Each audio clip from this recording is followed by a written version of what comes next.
E Aliadas te traz dicas maravilhosas com a nossa aliada, doutora Cláudia Flach, que é médica e atua na área da medicina preventiva. Isso mesmo, que é porque a gente quer viver mais e melhor. Doutora, eu vou até os 105 anos. Ainda bem que eu tô agarrada em ti. Então, medicina preventiva, eu sei que tem algo muito importante que passa pelo nosso intestino. As pessoas não gostam muito de falar de intestino, mas ele é essencial, né? Na verdade, hoje não tem como falar de saúde sem falar de intestino. Nos últimos anos, ele tem sido cada vez mais estudado e está tendo o devido valor que ele merece. Porque quando a gente fala intestino, as pessoas pensam que ele é apenas uma maneira de eliminação. E na verdade não, ele é o grande responsável por decidir o que entra no nosso corpo e o que vai embora. Então ele tem muita importância no corpo como um todo e no aparecimento ou não de muitas doenças. É verdade que é o segundo cérebro? Isso aí, Olha isso mesmo. Só! E como é que ele pensa então? Na verdade, assim, o intestino, vou te dar um exemplo da produção de serotonina. 90% dela é produzida no intestino e ela é relacionada, por exemplo, com ansiedade, com depressão, com síndrome do pânico, com compulsão alimentar. Então a gente vê que um órgão tem relação com todo o sistema. Então ele é um órgão pensante dessa maneira. Inteligente no mínimo, Isso. né? Uhum. Bom, tudo muito bem, muito claro, mas como fazer com que o nosso intestino trabalhe de forma saudável a favor do nosso corpo e da nossa saúde? Então, a primeira etapa é a alimentação. Como eu citei, o intestino ele define o que entra ou não no nosso corpo. Então, aquele ditado de que a gente é o que a gente come já não serve mais, porque a gente é o que a gente absorve. Então, ele que vai definir, fazer a absorção dos micronutrientes. Então, vitaminas, minerais, ele é o responsável. Mas quando ele está doente, ele acaba deixando passar outras coisas, outras estruturas que entram no nosso corpo e não deveriam entrar.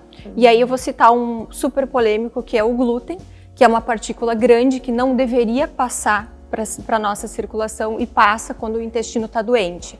Mas o que é um intestino doente? A gente tem algumas situações, por exemplo, uma situação que tem crescido muito, que é a hiperpermeabilidade intestinal, que é quando o forro do intestino, a parte interna, ele deveria ser uma tela bem fechadinha e ele é uma tela aberta, então ele deixa passar essas partículas maiores. O corpo acaba sofrendo com doenças desenvolvidas a partir dali, doenças inflamatórias, doenças autoimunes, síndrome do intestino irritável, tudo isso tem relação com essa alteração dessa barreira de proteção do nosso intestino. Além disso, a gente também tem a disbiose, que é um desequilíbrio da nossa flora intestinal, onde predominam as bactérias ruins, e a disbiose ela pode ou não estar relacionada com essa hiperpermeabilidade. Depois disso, a gente tem também a parte das intolerâncias alimentares, Isso tem crescido muito, então acaba virando uma doença inflamatória intestinal pelo alimento. E aí quando a gente pensa assim, mas então esse é um alimento ruim, às vezes ele é um alimento super saudável para a maioria das pessoas, mas para aquele indivíduo em si, ele faz mal. Por isso que é importante investigar. Pois é, e que eu ia perguntar, então tem que fazer exames mesmo laboratoriais para conseguir identificar um eventual problema do seu intestino, ou dá para perceber no dia a dia que tem alguma coisa errada? Na verdade, os exames não são só laboratoriais. Quando a gente pensa assim, vamos investigar uma saúde intestinal, ele envolve o todo. Assim, a gente tem que ter uma visão bem holística, integrada do corpo como um todo. Por exemplo, um paciente que vem com deficiências de vitaminas, ele pode estar tendo uma alimentação saudável. Mas se ele vem com os exames baixos, ele está com uma deficiência de absorção a nível intestinal. Mas também tem outros testes, intolerâncias alimentares, os testes que a gente faz no dia a dia, que são os testes de exclusão do alimento, porque muitas vezes a gente relaciona tal sintoma com tal alimento.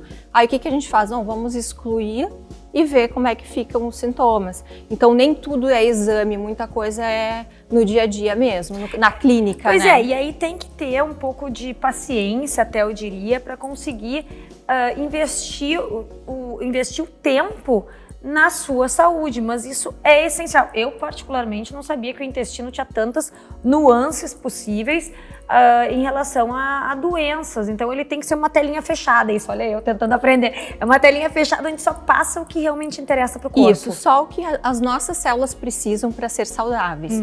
Quando a telinha está aberta, passam outras coisas. Isso assim, eu estou explicando de uma maneira para todo mundo entender, mas essa né? é a ideia, porque podia, né? É um tema científico, técnico, mas para a gente começar a cuidar do nosso intestino com mais carinho, a gente precisa entender como fazê-lo. Mas com certeza, o intestino ele é a origem de muitas doenças.